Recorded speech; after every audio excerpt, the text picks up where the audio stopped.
that happened during that time would be in his capacity as a candidate. So that does make sense to raise that argument. Yeah, because the Supreme Court ruled he has immunity for official acts, but not necessarily for private acts. And this document makes the case that these were all private acts on his part. I want to read another part of the filing about what Trump told then Vice President Mike Pence as he was trying to get him to overturn the results of the election. And I'm quoting now.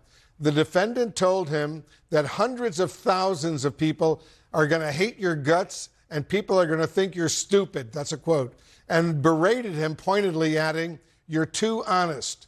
What does this say about the pressure campaign against Pence and Trump's state of mind? Well, this is obviously it's a document written by a prosecutor, so we'll see how much of this actually comes out of trial. And I think that's kind of a problem. You have to remember one thing. I find it very interesting that this document tries to cast Mike Pence as, the running mate and also as the president of the Senate in an effort to try to move all of Trump's conduct away from being president and into candidate.